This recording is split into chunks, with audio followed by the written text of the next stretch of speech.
안녕하십니까. 지금부터 제29회 국민생활과학기술 포럼 코로나 이슈와 사이버 안전을 시작하겠습니다. 저는 오늘 포럼의 사회를 맡은 과총 정책이슈팀장 엄정욱입니다. 코로나19의 확산을 막기 위한 사회적 거리두기와 생활 속 거리두기가 일상화되면서 화상회의, 원격 교육과 같은 언택트 기술의 활용이 가속화되고 있습니다. 한편으로 ICT 기술을 활용한 코로나 확진자 동선 공개가 개인정보 침해라는 논란을 불러일으키며 사회적 이슈가 되기도 했습니다. 이에 오늘 국민생활과학자문단에서는 한국정보보호학회와 함께 뉴노멀 시대의 사이버 안전 이슈를 논의하는 자리를 마련했습니다.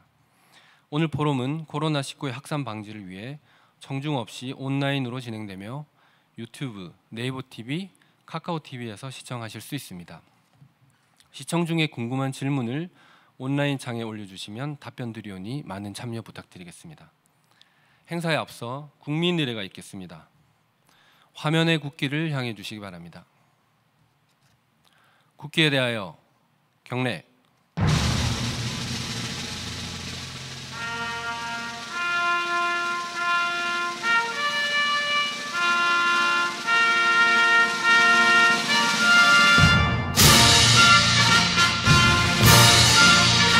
나는 자랑스러운 태극기 앞에 자유롭고 정의로운 대한민국의 무궁한 영광을 위하여 충성을 다할 것을 굳게 다짐합니다.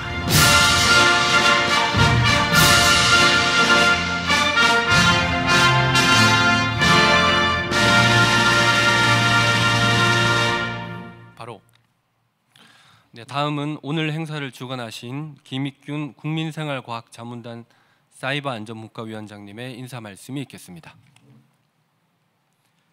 네, 안녕하세요.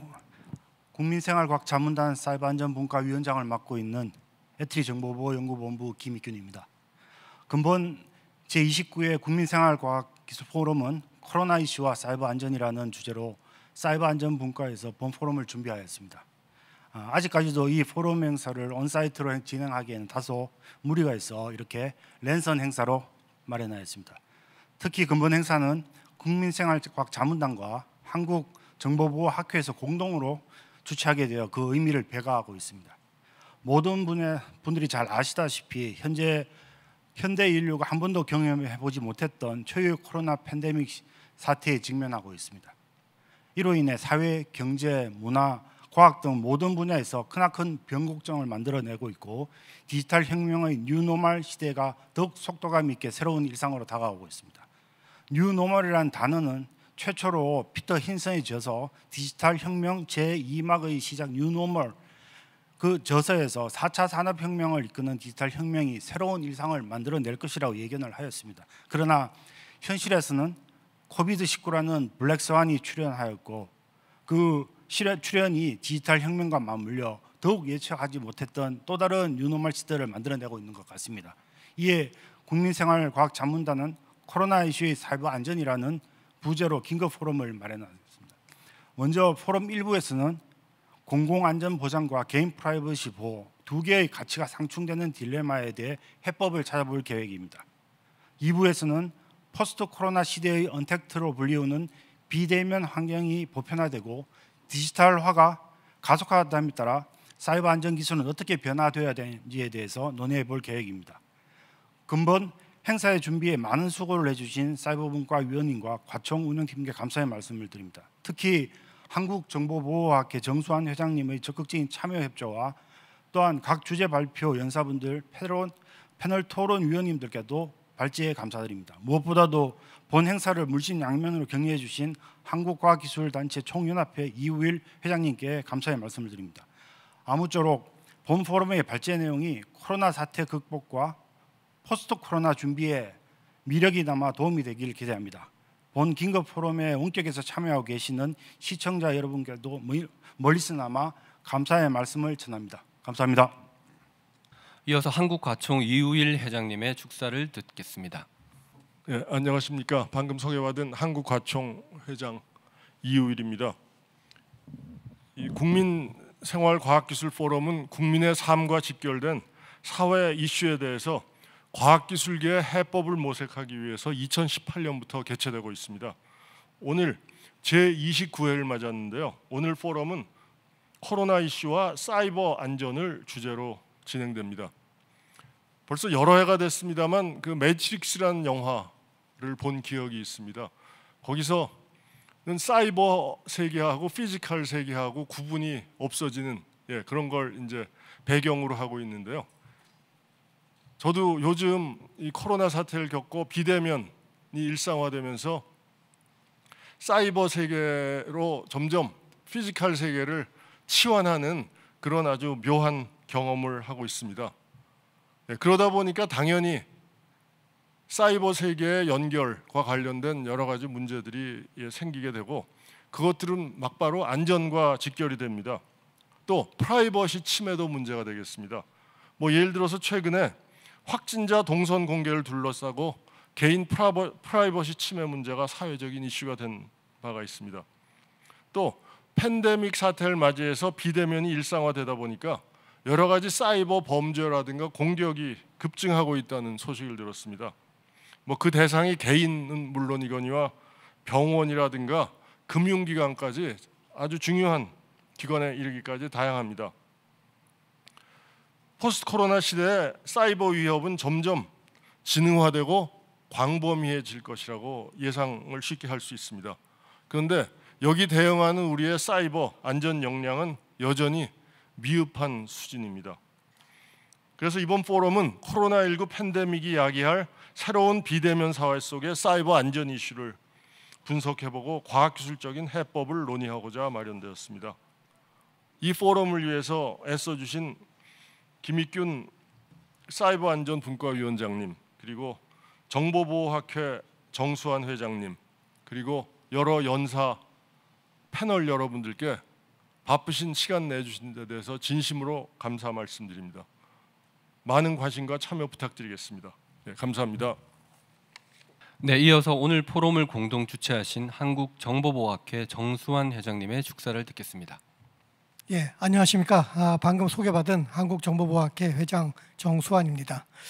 오늘 국민생활 과학기술 포럼에서 또 코로나 사태하고 또 사이버 안전에 관한 이런 좋은 행사를 마련했는데, 사실 이 코비드-19 이 사태는 아마 우리가 한 번도 경험해보지 못했던, 모든 사람들이 경험해보지 못한 초유의 사태인데, 이런 어려운 상황에서 또 사이버 안전, 보안 쪽에 관련해 가지고 우리가 한번 짚고 넘어가야 될 여러 가지 이슈들, 특히 최근에 이제 초중고등학교, 대학교가 다 온라인 교육, 또 비대면 교육으로 가고 있고, 그 다음에 회사들도 재택근무로 가고 있습니다. 그리고 진료라든가 이런 것도 다 비대면 진료, 또 환자 동선 추적 문제라든가 이런 거에 관련된 또 프라이버시 이슈. 사실 이 코비드 사태가 터지면서 굉장히 많은 새로운 사이버 안전 이슈, 보안 이슈들이 많이 떠올랐습니다. 앞으로 이런 문제들을 우리가 어떻게 해결을 해야지 앞으로 다가올 이런 어떤 비대면 사회, 약간 좀 어떤 사회일지 사실 잘 짐작이 안 갑니다. 지금 우리는 막 이렇게 당황해서 겪고 있는데, 이 사회 우리가 잘 적응하고 또 정착해 나갈 수 있는 그런 어떤 여러 가지 이슈들을 오늘 잘 논의가 돼서 이 행사를 바탕으로 해가지고 우리가 진짜 뭐를 앞으로 해야 되는지, 어떤 준비를 해가야 되는지, 우리 사회가 안전하게 또 이런 상황을 맞이하기 위해서, 또 지속해 나가기 위해서 뭘 해야 되는지가 오늘 진지한 많은 토론이 있었으면 좋겠습니다. 이 행사를 준비해 주신 모든 관계자분들께 감사드리면서 오늘 행사에 많은 어떤 성과를 거두기를 기원하겠습니다. 감사합니다. 네, 감사합니다. 그럼 이제부터 본격적으로 포럼을 시작하겠습니다. 오늘 포럼은 2개 세션으로 나누어 1부는 코로나 확진자 동선 공개를 주제로, 2부는 언택트 환경 보편화로 인한 사이버 안전을 주제로 각각 발제와 토론이 이어지겠습니다. 먼저 1부 세션입니다. 첫 번째 발제는 임동현 서초구청 주무관님께서 해주시겠습니다. 안녕하십니까. 반갑습니다. 발표를 맡은 서초구청 임동현 주무관입니다. 저는 오늘 코로나 이슈와 사이버 안전의 주제 중에서 ICT, 특히 CCTV를 가지고 하는 동선 추적과 관련된 이야기를 드리려고 합니다. 드리고 싶은 얘기는 많은데 시간이 짧은 관계로 빠르게 진행하도록 하겠습니다. 순서는 다음과 같이 진행이 될 예정이고요. 저의 근무 시간 4개월간의 초과 근무 내역들입니다. 저는 저뿐만이 아니고 다른 분들도 역시나 근무 시간 이후에 일을 해야 했고, 그다음에 평일이 아닌 주말에도 근무를 해야 하는 상황들이 있었습니다. 실제 저희가 어떤 카톡 단톡방을 만들어서 데이터를 주고받았는데 거기에서 남겨져 있는 데이터들이 50GB가 넘습니다. 실제 데이터는 더 많이 있고요. 어떤 것들을 했냐면 이렇게 현장에서 영상을 보면서 점검을 했습니다. 필요에 따라서는 실제 코로나가 확진자가 다녀갔던 곳들을 다니면서 이런 영상들도 찍게 됐고요. 서초구의 확진자 5월 30일자 기준의 그 확진자 리스트입니다. 수량입니다. 그래서 이런 분들, 이 많은 수의 그 사람들에 대해서, 확진자분들에 대해서 저희가 확인을 해야만 했었습니다. 이렇게 확인을 하고 나서 생성된 레포트 스크린샷을 뜬 겁니다. 총 111개의 레포트가 나왔고 여기에는 서초구 확진자 43명, 서초구를 지나갔던 75명에 대한 개인정보를 포함한 다양한 이야기들이 이 안에 들어있게 됩니다. 지금부터 이제 발표를 시작하게 될 텐데요. 몇 가지 양해의 말씀을 먼저 드리려고 합니다. 내부적인 검토를 분명히 밟았습니다만 개인정보가 혹시나 있더라도 양해해 주셨으면 좋겠고, 이로 인해서 해상도가 낮은 점도 이해해 주시고, 보건소나 방역팀 입장에서의 시각과는 조금 다른 ICT 입장에서의 이야기이니 이해해 주시고, 또 보건소 입장의 이야기는 따로 드릴 수 있는 기회가 있었으면 좋겠다라는 생각 들고, 자가격리 감독과 관련돼서는 아마 이 내용과 같을 것이다 라고 생각이 되고요. 제일 드리고 싶은 말씀은 정확한 정보 취득과 빠른 정보 공유가 결국은 확산을 막는 방법일 거라는 결론을 먼저 좀 선언하고 이야기를 좀 드리고 싶습니다. 코로나는 혼자 해결할 수 있는 문제가 아닙니다. 너나 내가 해결할 수 있는 문제가 아니고 같이 해야 될 이야기라고 보고, 지금부터 제가 드릴 말씀 중에 그러한 이야기들이 들어있게 됩니다. 어떤 순서로 진행되는지 말씀드리겠습니다. 역학조사 업무 절차는 질본에서 서울시, 서울시에서 해당 자치구로 명령서가 확인서가 날라오고, 그러면 상호 간의 대화를 통해서 그 동선 추적을 하게 됩니다. 키라는 것이 중요하다고 보는데 키에 대한 관리 체계 뒤에서 언급하게 될 텐데 필요하다고 보고요. 그리고 취득해야 될 정보와 이에 대한 표준화에 대한 문제들이 좀 긍정적으로 검토되어야 되고, 무엇보다 공간 정보상에서 이러한 데이터들이 표현되는 방법 필요하다고 봅니다. 서초구로 데이터가 넘어오게 되면 코로나 담당이 저희와 역학조사관을 통해서 사실관계를 확인하고 최종 역학조사관이 확인을 하면 방역이 실시되고, 그 결과로 이제 언론에 표현되게 되는데요. 시간과 공간을 특정할 수 있습니다. GPS나 뭐 다른 방법들로 확인할 수 있지만 저희가 역학조사를 한다는 건 결국은 관계에 대한 이야기라고 봅니다. 그 사람이 누굴 만나서 어떤 대화를 했고 어떤 행동을 했느냐, 이 중에 관계는 결국 보여지는 것밖에는 답이 없다라고 보고, 그 보여지는 것, 과거가 보여지는 방법은 CCTV밖에 해결할 수 없다라고 봅니다. 기초 정보를 취득하는 방법은 크게 서울 프로세스는 동일합니다. 서초구가 받은 다음에 다시 이제 경찰서를 통해서 기간통신사 사업자로부터 위치 정보 GPS를 받고, 다시 위로 올려서 카드연합회로부터 카드 사용 정보를 받고, 그리고 그 두 가지 데이터를 가지고 그 관계에 대한 특징을 진술에 의존해서 CCTV를 가지고 사실을 확인하게 되는데, 현재는 뒤에서도 보여드리겠습니다만 빠르면 일주일이고요. 혹은 그 이상입니다. 그리고 11일이나 17일 정도까지 지연돼서 역학조사를 시작하게 되는 경우들도 있는데, 만약에 결론적으로 말씀드릴 방법들이 개선이 된다면 처음부터 끝까지가 6시간도 안 걸릴 수 있는 상황이 올 수 있을 거라고 봅니다. 그래서 절차에 대한 개선들, 행정 절차에 대한 그 개선이 있었으면 좋겠다라고 생각이 듭니다. 실제 이제 프로세스에 대한 이야기들을 드립니다. 역학조사 처음 할 때는 이렇게 사진 찍어서 공유를 했었어요. 여기 갔었으니 확인해라. 그리고 나서 테이블로 바뀝니다. 그 다음에는 사진이 첨부되고 필요한 정보들이 붙기 시작하는데 그때 다르고요. 어떤 때는 카톡으로 데이터가 넘어오기도 합니다. 지금 보시면 3일 전 자료가 오늘 배포됐습니다. 2일 전 자료고요. 11일 전 자료입니다. 즉 역학조사를 진술에 의해서 역학조사를 끝내고 나서 나중에 다른 자료, GPS나 그 카드 결제 내역을 봤더니 누락된 게 있었다. 다시 한번 확인해달라.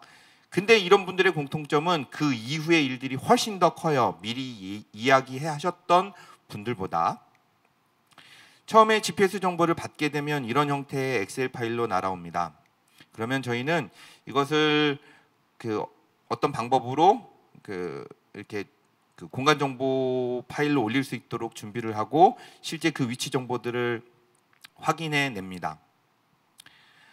필요에 따라서는 어떤 건물의 차량 입출입 정보도 확인하게 되고요. 이런 정보들의 합으로 저희는 이런 보고서들을 만들어냅니다. 보고서의 빨간 박스 부분들만 유념해서 보시면 좋겠는데요. 멀어서 제가 잘 안 보이는군요. 자가격리를 시켰다. 그 다음에 블랙박스나 기타 다양한 정보에 대해서 확인을 했다.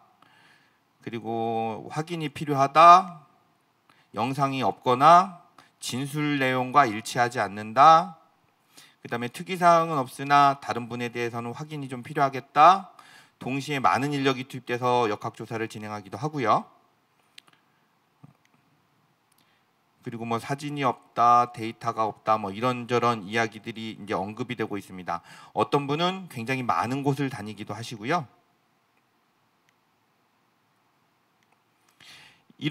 이렇게 지금 나열했던 레포트의 결과들을 가지고 저는 뒤에서 문제점과 해결 방안에 대해서 언급해 보려고 합니다. 이렇게 레포트가 만들어지고 나면 내부적으로 사실관계 확인이 끝난 다음에 주민들의 주민들의 생활 환경에 밀접할 수 있기 때문에 안심하시라고 결과를 공유하게 됩니다. 문자로 이렇게 공유를 하고요. 홍보팀에서 그에 따라서 저희는 이제 K 방역의 표준이라고 언급될 수 있는 이야기들을 보건복지부나 다른 곳으로부터 많은 이야기를 듣습니다. 그래서 이 즈음에서 이런 말씀은 좀 드려야 될 것 같아요. 함께 수고한 보건소의 김영대 팀장님이나 조병건 과장님을 포함한 우리 직원들 그리고 구장님을 포함한 해서 본연의 업무를 묵묵하게 하시면서 또한 이런 코로나에 대응까지 하고 계신 모든 공무원분들께 동료애를 담아 진심을 담아 감사한다, 존경한다는 말을 꼭 한번 드리고 싶었습니다. 원래 많은 분들이 계시면 여기서 박수를 치려고 했는데 저밖에 없는 관계로 다음 페이지로 넘어가겠습니다.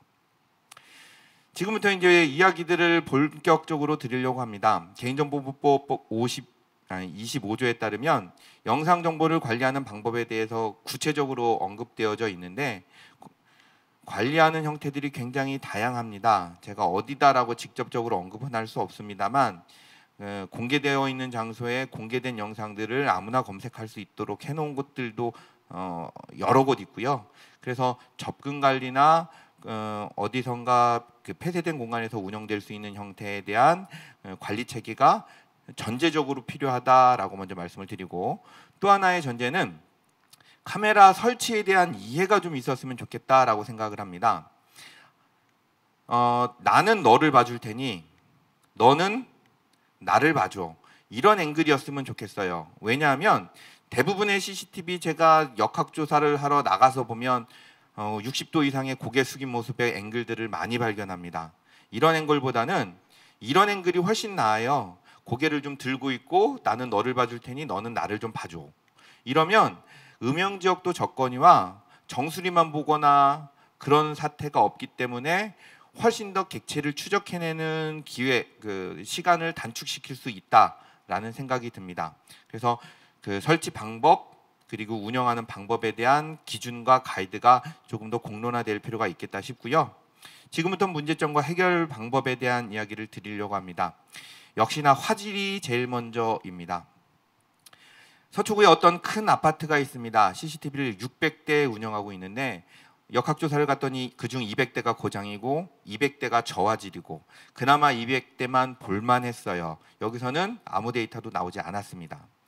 그 지하철 같은 경우는 굉장히 심한 곳들이 많습니다. 뒤에 나올 텐데. 그리고 한남대교 남단에 어떤 멋진 호텔이 하나 있는데 내부에는 이런 CCTV를 운영하고 있습니다. 아무것도 확인할 수가 없어요. 이 사람이 그 사람인지조차도. 지하철 모습이고요. 그래서 전담 인력도 필요하고 화질에 대한 개선도 필요하고 뒤에서 말씀드릴 지능형에 대한 부분들도 추가돼서 운영될 수 있으면 좋겠다. 무엇보다 우리가 아는 기본적인 상식, 대부분 저렴한 것이 대부분 고성능이 아니다라는 부분에 대해서 상호 간에 인지할 수 있었으면 좋겠다라는 그 의식의 전환이 필요하지 않을까 생각이 되고요. 그다음에 앵글과 그 공간에 대한 이해도가 필요하다고 봅니다. 어떤 곳에 CCTV 설치되어 있는 곳들의 포인트입니다. 근데 문제는 이렇게 라벨링이 돼 있어요. 주차장 1번부터 222번까지 뭐 이런 형태. 이 앵글이 어딘지 아무도 모릅니다. 그래서 이거는 구글에서 캡처한 화면인데 다운 화면인데요. 방향을 표시하려는 노력이 있어야 된다라고 봅니다. 왜냐하면 다음 사람이 어디서 나타날 건지를 따라갈 수 있는 방법이 필요해요. 그래서 방향이 표시된 배치도를 두거나 바닥에 무언가를 표기해서 일정한 패턴으로 표기를 해서 이 카메라가 어디를 보고 있다는 것을 이해할 수 있도록 영상 정보를 이용하는 분들에게 서비스를 제공하는 것, 환경적으로 구축되어야 될 부분이 아닌가 싶습니다. 무엇보다 정보 부족과 기억의 오류 그리고 필요에 따른 거짓말, 이 부분이 가장 애로사항이 큰 부분인데 그 핵심적인 항목에 대해서 선언을 하고 이에 대한 해결책을 좀 찾아야 될 것 같습니다. 관계 찾기의 시작, 결국 우리가 영상을 통해서 무언가 사실을 확인하려는 시도는 꼭 필요한 데이터가 있어야 된다고 봅니다. 위치, 시간, 카드, 핸드폰 번호에 따른 회원번호까지. 그리고 무엇보다 키가 되려면 당일의 복장에 대한 이해가 필요합니다. 그래서 이런 데이터가 취득이 되어야 시작을 할 수 있는데 아니면 다른 방법으로 어렵게 찾아가는 과정을 거쳐야 합니다. 따라서 누군가가 확진자와 첫 인터뷰를 할 때 표준화된 자료를 획득하고 공유하는 절차가 필요하지 않을까 싶고 그때 위치 추적 동의서와 개인정보 조회 동의서, 그 카드사나 GPS 쪽에 이용할 수 있는 이런 것을 설득을 통해서 혹은 강제적으로 진구하는 방법 고민해볼 필요가 있다라고 보이고요. 그리고 본인의 동의를 얻어서 정보나 추가적인 그 개인 정보에 대한 부분들 얻어낼 수 있었으면 좋겠고, 그리고 재난사고 발생될 때마다 느끼지만 건물 안에 누가 있었느냐라는 것들을 일일이 찾고 질문할 게 아니라 건물마다 맥을 추적할 수 있는, 맥을 수집할 수 있는 단말을 의무화하는 것도 방법일 수 있다. 이것은 개인정보가 직접적으로 아니기 때문에 이런 고민들도 해봤습니다.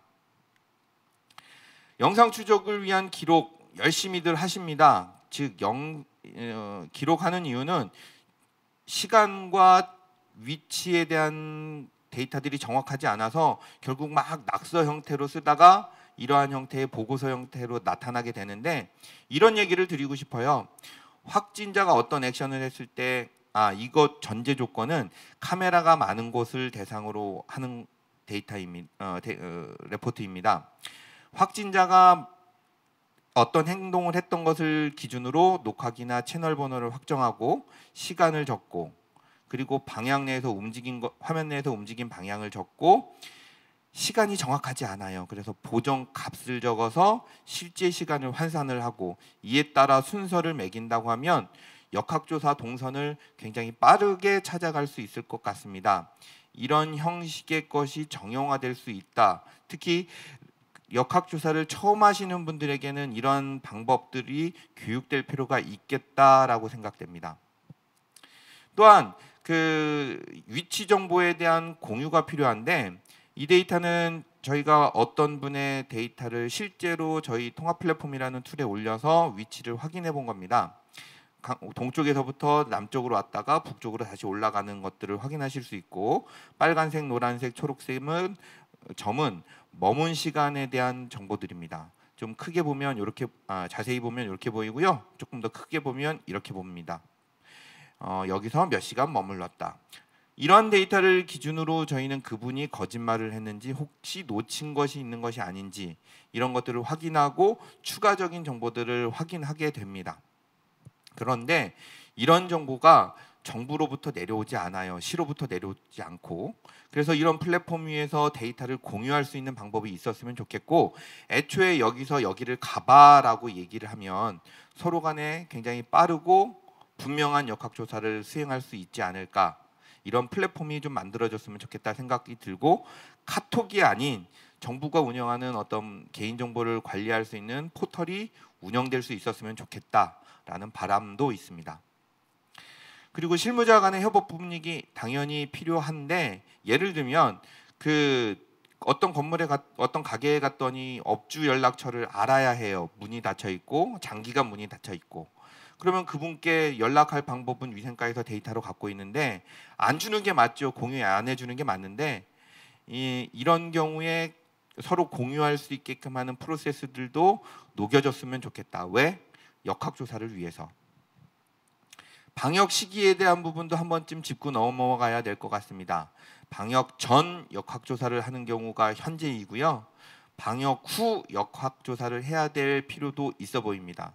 왜냐하면 그 역학조사하는 분들이 굉장히 그 노출에 심하게 되는 경우가 있고, 아직은 발생하지 않았습니다만 역학조사로 인해서 확산될 가능성도 있기 때문에 이게 코로나가 아닌 다른 바이러스일 것에 대한 생각도 반영을 해서 그 순서에 대한 부분 정의도 다시 한번 해볼 필요가 있지 않을까 생각합니다.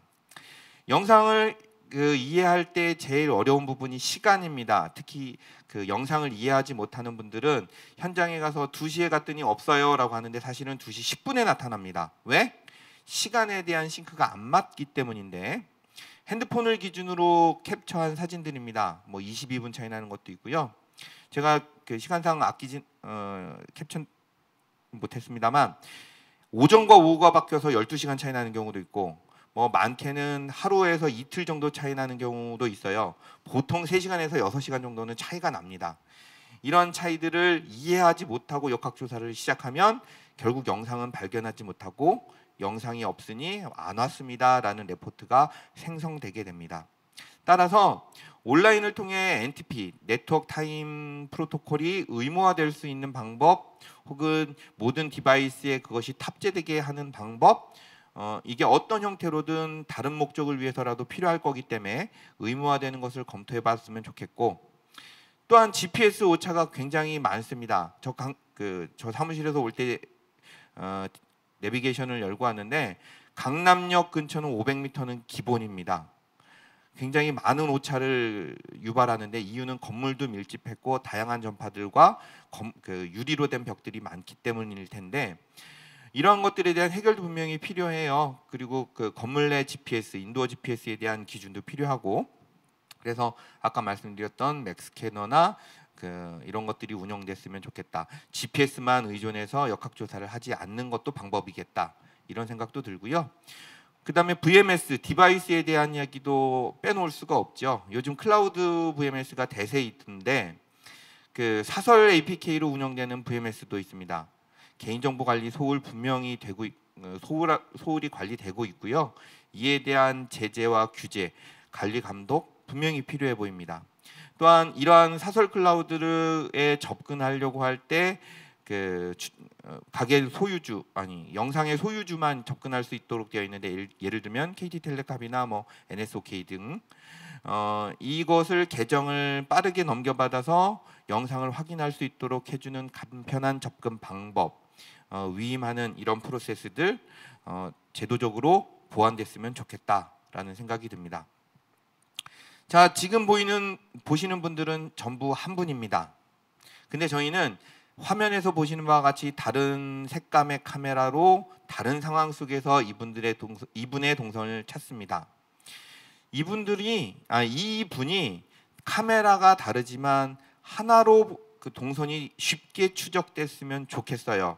이 카메라에서는 여기서 나타났고 저 카메라에서는 여기서 나타났고, 특히 VMS 간에 그 디바이스 간에, 그 다음에 이기종 VMS 간에, 이기종 디바이스 간에, 그리고 별도의 영상을 취득했고 그 영상과 어떤 디바이스 간에 그 호환되는 API 형태로 리아이디, 이 사람의 동선을 같다라고 추적해낼 수 있는 기술이 있었으면 좋겠다라고 생각하는데, 저희가 한국전자통신연구원과 개발 사업 중에 만들어 가고 있는 것이 있습니다.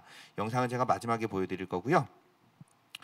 마지막으로 이제 드리려는 얘기는 정말 아쉽습니다. 이게 데이터들이 생성되어 가고 있는과 함께 같이 폐기되어 가고 있어요. 사라져 가고 있습니다.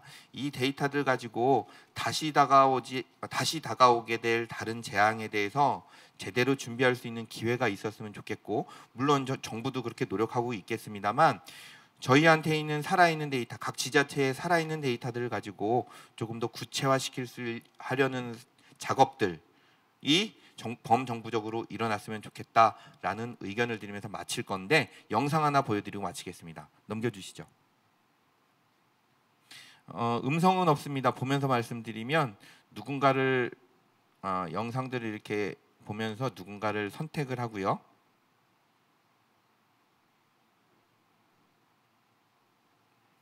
(1분) 영상입니다. 해놓고 대상 카메라를 선정하고 시간과 범위에 대한 것들을 확정한 다음에 그분을 찾아줘라고 하면 유사도 검색된 결과들이 나타나고, 그 중에 셀렉트를 하면 동선이 보여지게 되는, 지금 셀렉트하는 화면입니다.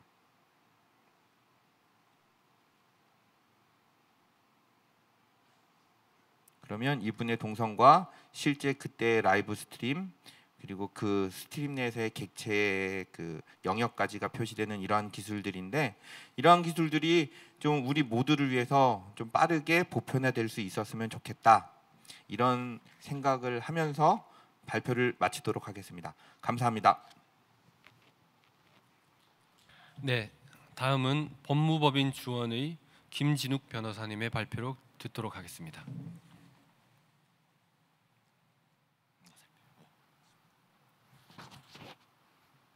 네, 반갑습니다. 법무법인 주원의 김진욱 변호사입니다. 제가 맡은 발제는요, 확진자 이동 경로 추적으로 인한 개인정보 침해에 대해서 말씀드리겠습니다. 좀 전에 서초구청에서 나오셔가지고 코로나 때문에 주말도 없이 야근을 쭉 하셨다 그랬는데, 저희는 반대로 코로나 때문에 일찍 퇴근하는 날이 많았습니다. 서로 간에 아마 코로나가 미치는 긍정적인 영향, 부정적인 영향들이 쭉 있을 것 같은데요. 저는 오늘 코로나 확진자 이동 경로 정보 공개의 법적 근거와 그다음에 한계 및 제한, 그리고 실제 정보 공개에 따른 피해 사례 및 유형에 대해서 말씀드리고요. 앞으로 확진자 이동 경로 추적 및 공개를 했을 때 발생할 수 있는 문제점들을 미연에 방지하기 위한 어떤 법제도적인 해법까지 같이 제시해 보도록 하겠습니다. 확진자 이동 경로 추적을 하게 됨으로써 개인정보 프라이버시권 침해 이슈가 계속 제기가 되어 왔습니다. 외국 유럽이나 미국과 달리 우리나라 같은 경우에 비교적 초기 방역에 성공했다는 평이 있습니다. 그 이유로 아마도 확진자 이동 경로를 조기에 수집해서 공개를 했고, 또 사회적 거리두기라든지 이런 정부의 시책들이 어느 정도 성공을 했기 때문에 조기 방역에 성공을 한 걸로 평가가 되고 있습니다. 긴급 상황에서 코로나19 확진 차단을 위해서 어떤 개인의 성명과 위치 정보, 그리고 전화번호, 주소 등을 이제 확보를 했고, 정부가 강하게 그걸 통제를 함으로써 성공적으로 이제 방역에 성공했다고 보이는데 주로 이제 한국이나 또는 중국, 대만, 싱가포르 같은 아시아 국가들이 개인의 어떤 개인 정보나 위치 정보들을 수집하고 과감하게 공개하는 어떤 조치를 취했습니다. 이후에 이제 정부 내에서 국가인권위원회라든지 이런 쪽에서 과도하게 개인의 사생활 정보가 공개되는 거 아니냐라고 해서 국가인권위원장이 우려의 성명서를 발표하기도 했었습니다. 이거는 뭐 정부 간의 입장 차이는 있을 테니까요. 반면에 해외 같은 경우에는 긴급 상황에서도 프라이버시라든지 개인의 정보 보호를 위해서 개인 정보의 수집 공개를 상당 부분 자제를 했었습니다. 아울러서 유럽이나 미국 같은 경우에는 블루투스라든지 그런 위치 정보를 추적할 수 있는 기술 연구를 병행함으로써 개인 정보나 프라이버시가 노출되는 것을 최소화하기 위한 노력들을 해왔고 지금도 하고 있는데 아이러니하게도 그런 조치들이 이제 시간이 걸리다 보니까 코로나 방역에는 상당 부분 실패했다는 평들이 많고요. 지금도 감염자 수는 계속 늘어나고 있는 그런 상황으로 보입니다. 자연스럽게 대한민국 내에서 확진자 이동 경로 정보 공개가 당연히 필요한 게 아니냐, 많은 다수의 생명과 신체 안전을 위해서 필요한 게 아니냐는 어떤 명분을 갖출 그런 상황이 이제 초래한 걸로 보이는데요.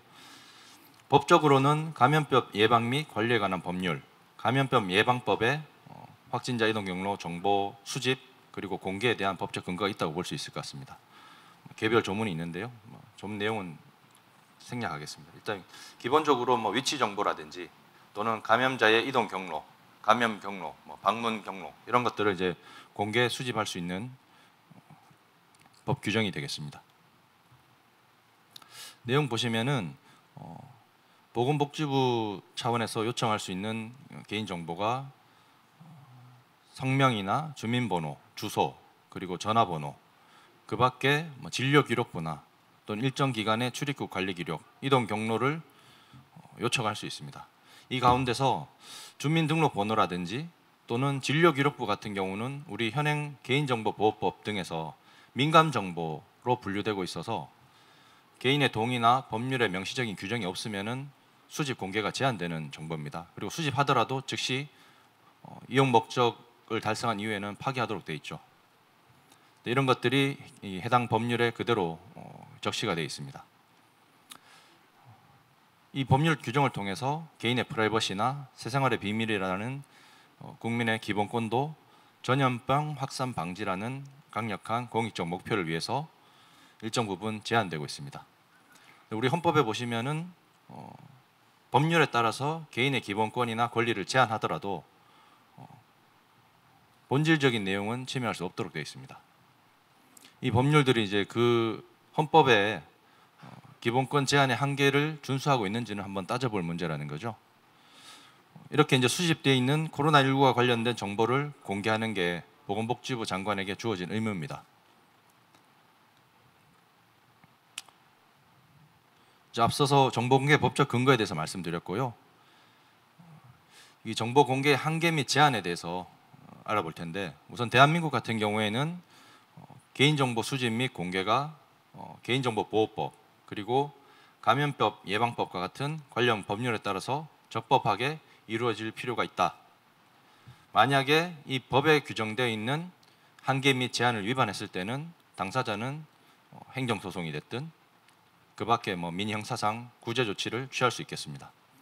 일반적으로 개인정보 수집에 관한 법률이 개인정보보호법이고 감염병 예방법은 특수한 경우에 개인의 어떤 위치 정보나 감염 환자들의 이동 경로 정보들을 취득할 수 있는 개별 법률이 되겠습니다. 특별법으로 보실 수 있겠는데요. 개인정보보호법도 마찬가지고 또 이 동법도 마찬가지고 목적이 달성되면은 지체 없이 그 해당 개인의 정보에 대해서는 파기하도록 규정이 되어 있습니다.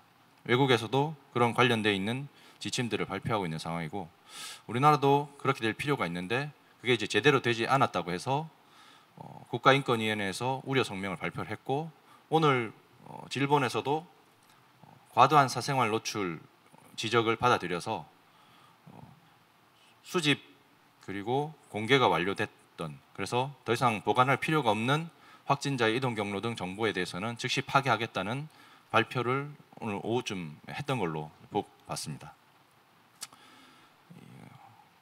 인권위에서도 제가 말씀드린 것처럼 코로나19 확진자의 이동 경로 공개 과정에서 과도한 사생활 노출 등 인권 침해 우려가 있다는 국가인권위원장 명의의 성명이 발표됐습니다. 이런 것들이 확진자 이동 경로 정보 공개를 할 때 한계 및 제한이 되는 거죠. 법에도 법률상 한계도 있을 것이고, 그리고 법률에 구체적으로 규정되어 있지 않다고 하더라도 헌법상 규정되어 있는 개인의 기본권의 본질적인 내용을 침해하는 수준의 어떤 행정 조치가 이루어져서는 안 되겠다는 게 정보 공개 한계 및 제한에 해당된다고 보실 수 있겠습니다. 외국 같은 경우는 이렇게 개인의 프라이버시라든지 사생활의 비밀, 개인정보 어떤 관리, 주체의 의사를 존중해서 본인 동의가 있어야지만 위치 추적이라든지 이런 것들이 가능하도록 되어 있고요. 정보 공개도 마찬가지죠. 그래서 외국 같은 경우는 공익 목적보다는 아직까지는 어떤 개인의 위생 관리라든지 안전은 스스로 통제할 수 있는 그런 분위기로 좀 흘러가고 있는 반면에 우리나라 같은 경우는 상대적으로 어떤 개인의 인권으로 볼 수 있는 개인정보나 사생활의 비밀 이런 부분을 공개하는 부분에 있어서 덜 민감한 게 아닌가 하는 생각이 듭니다. 실제 지금 돌아가고 있는 현실이 그렇죠. 우리나라 같은 경우에 그렇게 다수 국민의 생명 안전 보호라는 공익적 가치를 중시해서 개인의 이동 경로나 누구를 만났는지에 대한 위치 정보, 동선이라든지 이런 것들이 다 공개됐음에도 불구하고 코로나19의 추가 확산을 차단했다는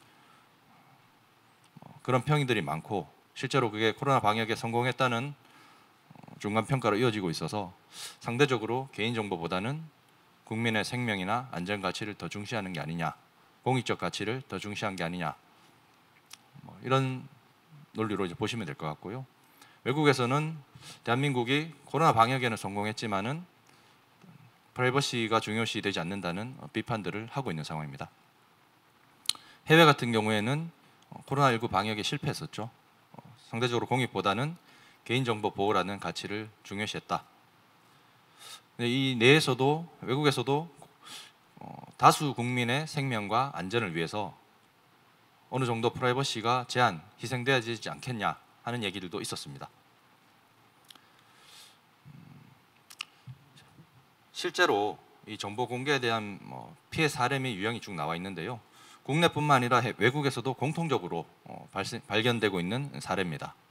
그러니까 코로나19 확진 판정을 받은 당사자가 본인의 인적사항, 나이나 또는 감염 경로, 확진 일자, 입원 여부, 입원 기간, 시간대별 이동 경로 등 공개로 사생활이 노출된 사례입니다.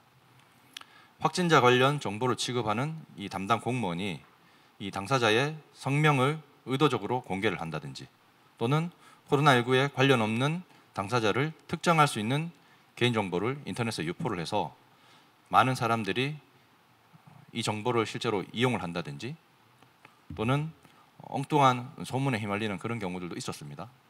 최근에, 그러니까 코로나19 확진자의 초기에 외국 바이어들을 데리고 가서 한국에서 의료 관광을 주선을 해주는 그런 분이 인천공항을 통해서 왔다가 청담동에 있는 성형외과로 이제 출입한 사실이 공개되면서 그분이 외도라든지 이런 의심을 받았던, 그러니까 사생활이 노출됐던 그런 피해 사례도 있었죠. 실제로는 어떤 성형 관광을 위해서 본인 업무차 이제 이동했던 그런 생활이었는데 그런 것들이 공개되면서 곤혹에 처해졌던 그런 피해 사례도 있었던 걸로 알고 있습니다.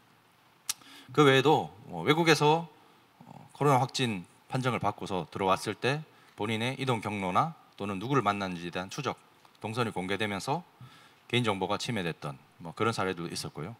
또 확진 증상이 나타나서 일주일 전부터 그 이후까지의 동선, 그리고 거주지, 종교 같은 이런 민감 정보들도 공개되고 또 실명까지 오픈이 되면서 이게 허위사실 유포로까지 이어져서 직장 내 불이익을 받는 이런 피해 사례들도 실제로 발생했고 앞으로도 충분히 예상되는 그런 상황으로 보입니다. 아이러니하게도 우리나라가 이제 코로나 방역에 성공했다는 중간 평가를 받고 있기 때문에 이후로도 이런 다수의 국민의 생명 그리고 신체의 안전을 위해서 개인의 어떤 사생활이나 개인 정보가 희생될 우려가 크다라는 것이 일반적인 시각인데요.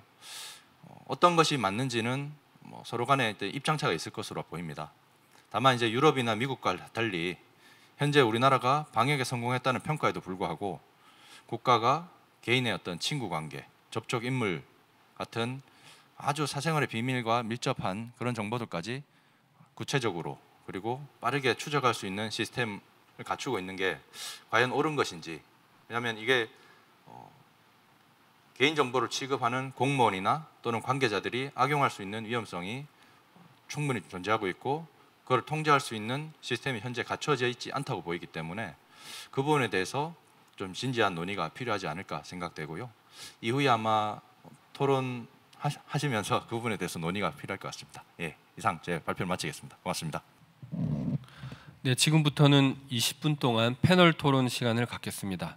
오늘 토론의 진행은 권헌영 고려대 교수님께서 수고해 주시겠습니다. 네, 여러분 안녕하십니까? 오늘 국민생활과학기술 포럼 제29회를 맞이하고 있는데요. 오늘 패널 토론의 사회를 맡게 된 고려대학교 정보보호대학원의 권헌영 교수입니다. 이과의 과학기술인들과 함께 연구하고 공부하고 있습니다만은 제 전공은 법학자입니다. 법학의 행정법을 전공했지만 과학기술인 등록 번호도 갖고 있는 엄연한 과학기술인이라는 사실을 말씀드리면서 시작하겠습니다. 저희 오늘 포럼은 카카오 TV, 또 네이버 TV, 그리고 유튜브를 통해서 생중계되고 있습니다. 저희 과학기술 포럼은 끝나고 나서도 지속적으로 좋은 동영상이 국민 여러분들에게 쉽게 과학기술을 접목시킬 수 있도록 도와드리기 위해서 공유되고 있습니다. 늘 참고해 주시고 또 생활 속에서 과학기술을 통해서 오해를 없애고 생활의 지혜를 얻는 그런 기회로 삼아 주시기를 바랍니다. 오늘 먼저 방역 현장에서 수고를 많이 해주신 서초구청의 임동현 주무관님 좋은 발표 감사드리고 또 법률가로서 또 역시 과학기술 분야에 상당히 특화된 역할을 많이 하고 계시고 특히 개인정보 보호 문제에 상당한 법률적 지식과 국민들의 그 개인정보권 보호를 위해서 애쓰시는 법무법인 주원의 김 변호사님께서 좋은 발표를 또 잘 해주셨습니다. 우리 김진욱 변호사님과 임동현 주무관님께 큰 박수를 부탁드리겠습니다. 네, 오늘 방송으로 보시고 계시는 분들이 큰 박수를 보내주셨으리라고 생각을 하고 오늘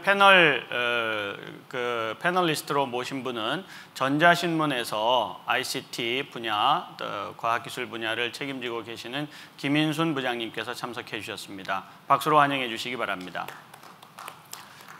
먼저 저희들 시간이 이제 20분 정도 준비되어 있기 때문에 제일 먼저 패널리스트로 오신 김인순 부장님으로부터 먼저 두 분 발표에 대해서 그리고 오늘 제1 세션에서 우리 코로나 바이러스의 감염병 확진자 또는 감염병과 연관되어 있는 분들의 동선 추적하는 기술에 관하여 살펴봤는데 그것에 대해서 보편적으로 어떻게 생각하고 계시고 또 느끼고 계신 소감을 청해 듣도록 하겠습니다. 김인순 부장님 부탁드리겠습니다. 네, 안녕하세요. 김인순입니다.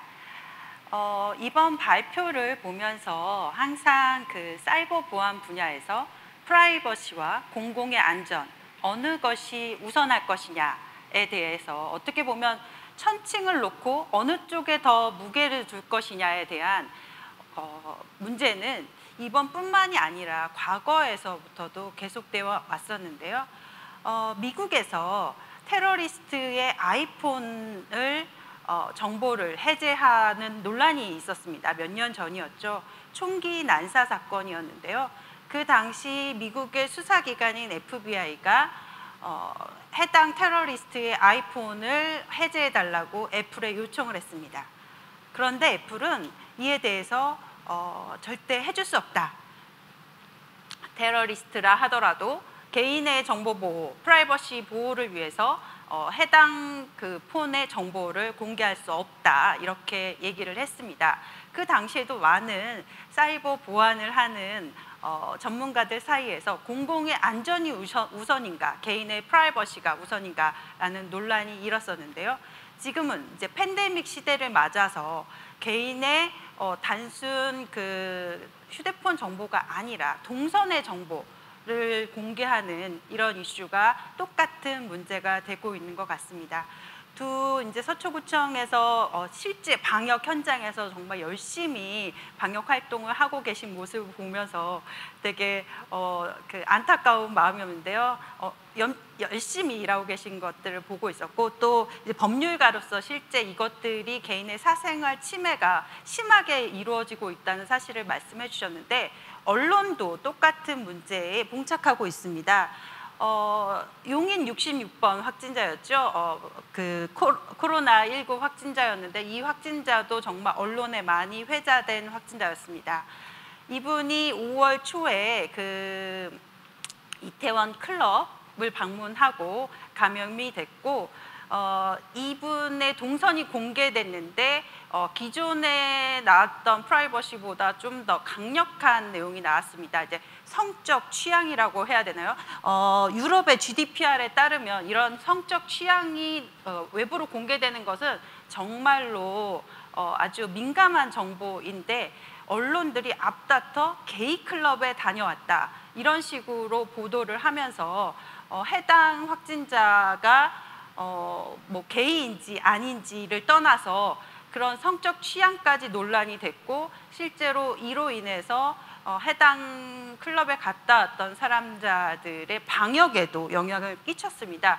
게이 클럽에 갔다 왔다는 사실이 알려지면 안 될까 봐 실제로 검사를 받지 않는 이런 문제들이 발생하는 이런 상황이 반복되고 있는데, 저도 그런 보도를 보고 저도 그런 보도를 하면서 어디까지 해야 되나 라는 것에 대해서도 언론에서도 되게 많이 실제로 개인의 프라이버시 이슈를 공공의 이익이라는 이름으로 많이 침해하고 있는 그런 상황으로 보입니다. 네, 좋은 말씀 감사합니다. 역시 취재 현장, 언론의 현장에서 오래도록 관록을 가지신 베테랑 기자님답게 쉬운 질문으로 또 코멘트를 해주신 것 같습니다. 이번에는 저희가 이 포럼을 준비하면서 홍보를 많이 해드렸죠, 온라인에서. 그리고 참석하지는 못하시더라도 온라인으로 질문을 좀 해주십사 하는 것을 공개를 했었습니다. 그 공식 질문으로 미리 제안해 주신 내용이 2개가 있어서 그 질문 먼저 발표자 2분 중에, 또는 패널리스트인 김인순 부장님까지 포함해서 3분 중에 적절한 분이 답변을 해 주시기를 바라면서 질문을 한번 드리겠습니다. 첫 번째는 요즘 이제 QR코드를 활용한 출입자 관리가 상당히 확산되고 있습니다. 특히 최근에 문제가 되었던 코인 노래방이나 PC방 같은 곳에 이런 것을 좀 설치해야 되는 거 아니냐 이런 논란이 있어서 어떤 지자체는 이거를 아예 의무적으로 하지 않으면 집합 금지 명령을 해제하지 않는다 이렇게까지 이제 나가고 있는데, 그와 관련한 질문입니다. 이렇게 QR코드를 활용한 출입자 관리 등의 확산은 자칫 개인의 사생활이나 정보의 침해 우려를 가져올 수 있습니다. QR코드 활용으로 생성된 정보가 특정 목적의 계층인에게 유출될 경우 심각한 개인정보 유출 문제가 예상되는데, 이에 대한 실효성 있는 보안 대책 마련이 가능할까요? 하는 질문을 해오셨는데, 혹시 서초구에서 지금 QR코드 관련된 정책을 쓰고 있습니까? 네, 저희도 지금 긍정적으로 검토는 하고 있습니다만 아직 도입을 하지는 않았는데요. 김인순 부장님 말씀하셨던 것과 같이 개인정보를 다룸에 있어서 이렇게 천층에 있는 이야기가 결국은 언제부터 있었냐면 주민번호 전산화하는 1980년대부터 이야기가 있었습니다.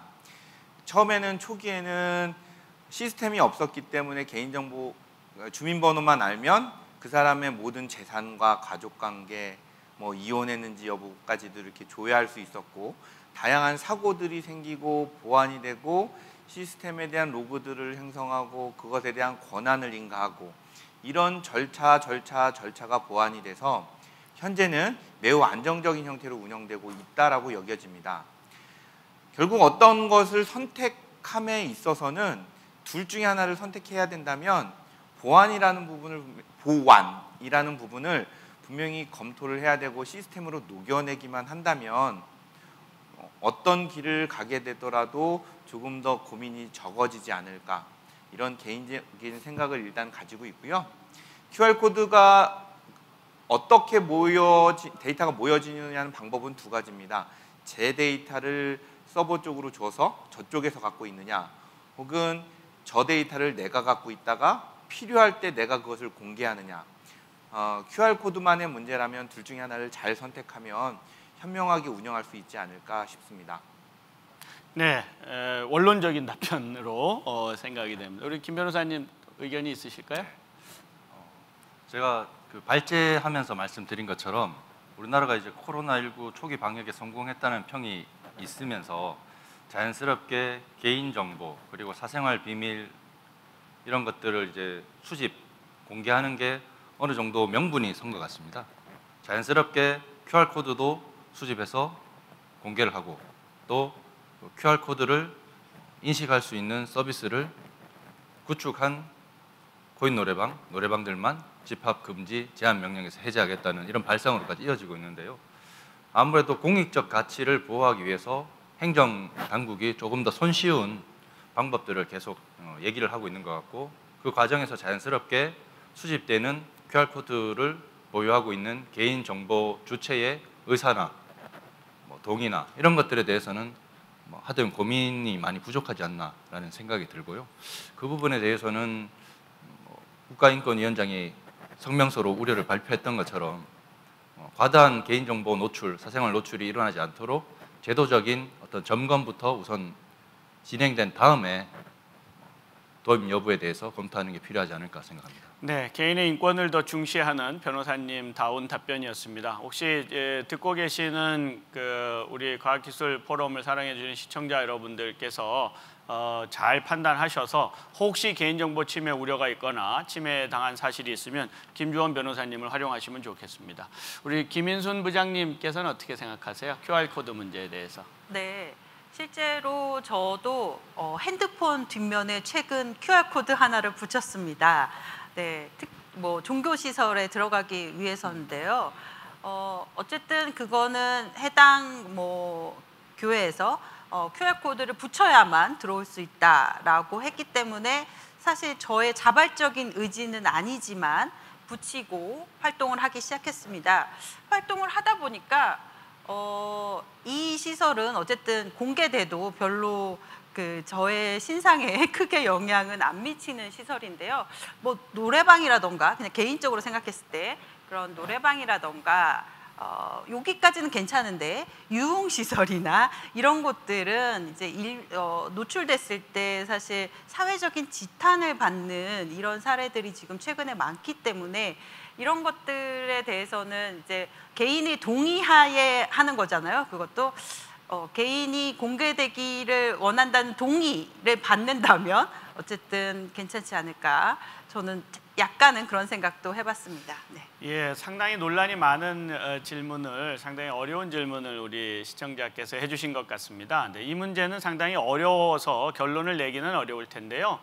사실 그냥 사회적 거리두기나 방역 지침에 따르면 이제 밀집된 곳에, 밀접 접촉이 가능한 곳에 다중이 모일 경우에는 사실 모두 출입 명부를 작성하도록 하는 게 원칙이죠.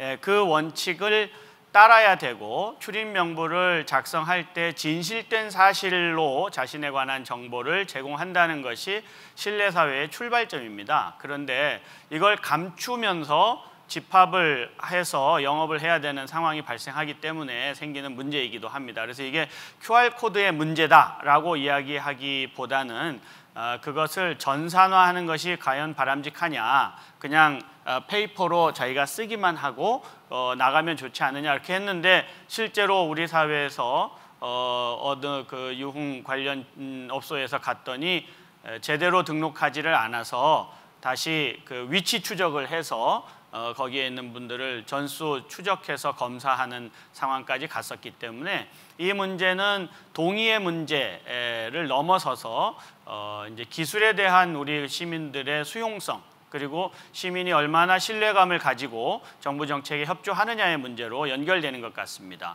실제 영업하시는 분들 입장에서는 그렇게 안 해야 더 많은 사람들이 영업장에 들어오기 때문에 문제가 있겠지만, 영업과 관련한 문제와 감염병 예방이라고 하는 특수한 상황 관리에 대해서 조금 더 우리가 지혜롭게 대응하는 게 좋겠다는 식으로 마무리를 하겠습니다. 왜냐하면 시간이 너무 부족해서 많은 토론을 하기는 어렵고요. 두 번째 올려주신 질문에 대해서 말씀드리겠습니다. 공익 위한 합법이라고 하지만 해커나 사생활 유출, 가짜 뉴스 등에 대한 대책이 충분한지 걱정이 됩니다. 특히 BLE 기반 앱, 우리가 이제 블루투스 로우 에너지 뭐 이렇게 해서 비콘처럼 특정한 장비가 있으면 상시적으로 근거리에 있는 정보를 수집하는 그런 과학 기술을 말하는 것 같습니다. 그래서 BLE 기반 앱의 장단점과 애플, 구글 기반의 추적 앱의 국내 도입 활용 필요한지 궁금합니다. 또한 감염병이 장기화될 경우 상시 수집한 데이터를 어떻게 보관, 영구 삭제하든지 또는 익명화해서 보관하든지 등과 같은 것이 대안으로 있을 수 있는데 어떻게 하는 것이 좋을지 의견이 궁금합니다. 이렇게 질문해 주셨는데요. 역시 임 주무관님이 답변해 주셔야 될 것 같습니다. 예. 네, 그 같은 고민을 저도 발제할 때 이야기를 거론을 했었습니다. 저는 뭐 개인적인 생각을 밝히기보다는 공식적으로인 이야기에 가깝게 말씀을 드린다고 하면 그 논의가 좀 더 적극적으로 이루어져야 될 필요가 있어 보입니다. 그러니까 한다 안 한다의 문제를 적극적으로 좀 논의해 볼 필요가 있고, 어떤 곳에서 중앙 정부기관이겠죠. 정부기관에서 책임지고 관리할 수 있는 형태를 만들어낼 수 있다면, 그리고 그런 프로세스를 만들어낼 수 있다면, 그리고 그것들에 대한 다른 기술을 차용을 해서 혹은 합쳐서 뭐 여러 가지 인증 기술들도 있으니 이런 것들을 합쳐서 운영해낼 수 있다라는 확신을 주고, 그 확신 위에서 그 베팅을 하는 것이 좀 선행되어야 되지 않을까. 빠른 시간 안에 그런 필요들에 의해서 논의가 조금 더 구체화되어야 되지 않을까, 이런 생각을 합니다. 네, 감사합니다. 이 질문은 사실 두 가지가 섞여 있어요. 하나는 추적 기술에 있어서 더 새로운 신기술을 지속적으로 도입하는 것이 바람직한가 하는 질문이 첫 번째고, 추적이 되어서 정보가 수집된 이후에는 그 상황이 끝나고 나서 정보 관리를 어떻게 하는 게 좋을까 하는 두 가지 질문이 들어 있습니다. 김주원 변호사님은 뒤쪽 답변이 나을까요? 앞쪽? 네. 예, 뒤쪽 답변을 부탁드리겠습니다. 그럼 정보 관리는 어떻게 할까요? 일단은 오늘 질본에서 더 이상 사용 목적을 다해서 보관할 필요성이 없어진 확진자의 동선 정보라든지 이런 것들은 즉시 폐기하겠다는 방침을 밝혔거든요. 그런 것처럼 블루투스 기술을 이용해서 개인의 어떤 위치나 이런 것들을 추적해서 목적을 달성했다면은 그 시점을 이제 얼마나 빨리 단축시킬 거냐, 그거는 이제 행정부의 어떤 조율이 필요한 문제겠지만은 일정 시점 이후에는 가능한 빠른 시일 내에 폐기하는 게 필요하지 않을까 싶고요. 특히나 블루투스 정보로 수집되는 그 정보가 주민번호가 될 수도 있고요. 또 어떤 건강 정보, 우리 법상 얘기하는 민감 정보들이 상당 부분 포함되어 있기 때문에 이게 노출이 됐을 때, 그리고 여러 정보들을 취합해서 당사자 개인을 특정할 수 있는 개인 정보가 됐을 경우에는 더 이상 행정당국에서 그거를 보관, 공개할 이유는 더 이상 없어진 걸로 보이고요. 그런 부분들을 충분히 형량해서 신속하게 폐기하는 그런 절차부터 우선 마련하는 게 필요하지 않을까 싶습니다. 예, 뭐 상당히 법률적으로 타당한 답변이신 것 같습니다. 김 부장님은 어떻게 생각하세요? 네, 이 구글과 애플이 우선은 이 방송을 보신 분 중에 구글과 애플이 어떻게 추적을 하는지 모르시는 분이 있으실 것 같은데요. 구글과 애플이 만든 이 추적 앱은 우리나라의 앱하고는 약간 기술이 다릅니다. 우선은 이 앱은 사용자가 자기의 동의하에 그 다운로드를 받아서 까는 겁니다. 근데 우리나라 같은 경우는 질병관리본부에서 만약에 제가 확진자다, 뭔가 그 자가격리 대상이다, 저는 무조건 깔아야 되는 거죠. 네. 이런 거 약간 다르고요. 그리고 이제 그 스마트폰에 있는 그 단거리 블루투스 신호를 이용합니다. 구글과 애플의 그 기술은요. 그래서 가까운 거리에 다른 스마트폰의 기록을 수집을 해서 이중 감염자가 등록된 이용자 스마트폰이 나타나면 너의 근처에 감염자가 있어 라고 알려주는 형태인 거죠.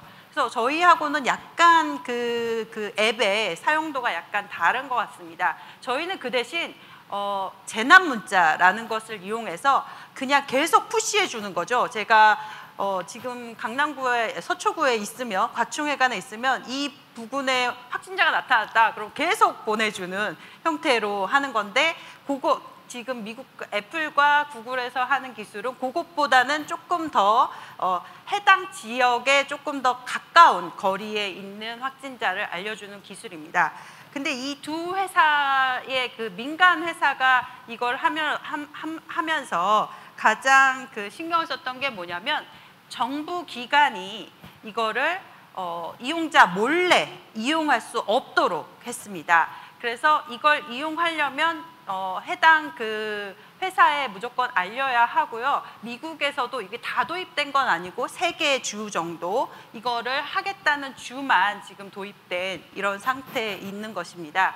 그래서 어떻게 보면 정보 주체의 자기 결정권이라고 하죠. 우리는 저의 결정과 상관없이 계속 정보를 받고 있는데 그게 좋을 수도 있습니다. 근데 이제 너무 많은 또 정보에 노출되다 보니까 저도 하루에 수십 개의 그 재난 문자가 올 때가 있었잖아요. 4월 같은 경우 너무 많은 정보에 노출되다 보니까 이제 그 정보를 아예 꺼놓는 현상이 발생을 합니다. 이렇기 때문에 본인이 필요한 사람만 받을 수 있게 하는 것, 선택지를 주는 것도 좋지 않을까, 이런 생각을 해봤습니다. 네, 좋은 말씀 감사합니다. 우리가 더 많은 토론을 해야 되는데 이제 지금 말씀하시는 이 비콘 같은 이 BLE 기반의 앱은 당사자의 선택권을 상당히 보장한다는 취지에서는 시민사회의 참여를 이끌어내는 데 도움이 많이 됩니다. 그렇지만 실제로 감염자를 신속하게 찾아내고 또 감염자로부터 사회를 분리시키는 작업을 하는 데에는 사실 우리나라에서 쓰는 GPS 방식이 더 효과적인 것이라고 인식이 되고 있습니다. 다만 GPS가 이제 건물 내에서의 동선이나 또 지하 공간이나 이런 곳에서는 작동이 안 되기 때문에 그때는 이 BLE 기반의 정보가 상당히 효율적으로 활용될 수 있으리라고 생각이 됩니다. 그런데 서양에 있는 이제 자유를 상당히 중시한다고 생각되는 나라들, 그런 나라들에서는 이 GPS를 사용하고 또 카드 사용 내역을 추적하는 방식의 이런 트레이싱 기술이나 서비스를 활용하는 것에 대해서 상당히 반인권적이라는 비판이 실제로 국제사회에서 존재합니다. 그래서 우리나라를 중국과 같은 권위주의 국가로 분류하는 그런 시도도 많이 있는데 그런 점이 좀 문제가 되기는 할 것 같습니다. 실제로 효율적으로 방역을 수행했음에도 불구하고 그렇게 하는 거. 그다음에 국민 여러분들께서는 저는 우리 생활포럼에서 우리가 그걸 선택하고 운용할 때 신뢰를 어떻게 확보할 거냐 하는 문제가 가장 중요한 것이라고 생각이 됩니다. 서양에서 굉장히 자유권을 강화해서 유지한다고 생각하고 우리나라를 비판하는 나라들은 더 중요한 거주 이전의 자유를 제한했습니다. 봉쇄 조치를 시행했던 것이죠. 그렇기 때문에 저는 개인적으로는 우리가 훨씬 더 자유를 소중하게 여기는, 그리고 더 중요한 자유를 보장하고 덜 중요한 자유를 국민들의 동의를 얻어서 제한하고 있는 보다 선진적인 모델이라고 생각하는데, 물론 다른 견해를 가진 분들도 많이 계신 것 같아요. 오늘 좀 핵심으로는 제일 마지막으로 한 말씀씩 꼭 청해 듣고 싶은 말씀이 뭐냐 하면, 우리가 추적 기술, 정보를 가져간 거, 어떤 정보를 어떻게 가져가는지에 대해서 임동현 주무관님의 발표를 보고 많이들 놀랐습니다. 아, 이렇게 하는구나 하는 것을 당하지 않은 사람들은 알지 못하는 내용이거든요. 그래서 국민들에게 어떤 정보를 어떤 방식으로 수집하는지를 정확하게 알려주고 그다음에 실제로 운용할 때 정보 관리가 어떻게 이루어지고 끝나면 어떻게 폐기가 되는지까지를 상세히 오픈하는 것이 국민 신뢰를 얻는 데 상당히 중요하다는 생각이 드는데 그 점에 대해서만 한 말씀씩 듣고 마무리하겠습니다. 네. 서초구도 말씀하셨던 대로 저도 이제 저희 데이터가 사라져가는 게 굉장히 아쉬워요. 그 데이터들을 가지고 할 수 있는 것들이 굉장히 많을 텐데 점점 없어져 가고 있습니다. 그래서 그 아쉬움 뒤편에는 자유에 대한 그 인권에 대한 부분들이 지켜져야 되기 때문이다라고 저도 전적으로 동의를 하고요. 이런 노력들이 의미 있는 작업으로 나타날 수 있게끔 모두 함께 노력했으면 좋겠다. 특히 정부가 정책적으로 드라이브를 걸 수 있는 방법을 진지하게 조금 더 고민해 줬으면 좋겠다. 이런 말씀을 좀 드리고 싶습니다. 예, 고맙습니다. 김 변호사님. 네. 저는 개인적으로는 그 개인의 정보를 수집, 추적할 수 있는 기술이 어떤 것이 개발된다고 하더라도 당사자 개인의 선택권, 의사가 존중돼야 된다고 보고 있고요. 지금은 일시적으로 또는 뭐 이게 얼마나 중장기적으로 퍼져나갈지 모르겠지만은 감염병 사태라는 국가 재난을 당한 상황에서 개인 정보 또 개인의 어떤 개인의 의사 결정 이런 것들이 상당 부분 좀 배척될 수 있는 그런 명분이 쌓였다고 보고 있거든요. 그래서 그런 부분들을 과연 그냥 공익이라는 이유만으로 희생시킬 수 있을 것이냐에 대해서는 국민적인 어떤 공감대가 우선 만들어지고 난 다음에 제도 개선이나 이런 것들이 필요하지 않을까 싶습니다. 예, 고맙습니다. 김 부장님. 네. 어쩌면 이번 팬데믹 사태를 겪으면서 한국은 그 K 방역이 전 세계 글로벌 스탠다드가 되고 있다 이런 얘기들을 많이 하고 있는데요. 앞선 IT 기술로 그런 것들을 많이 하고 있습니다.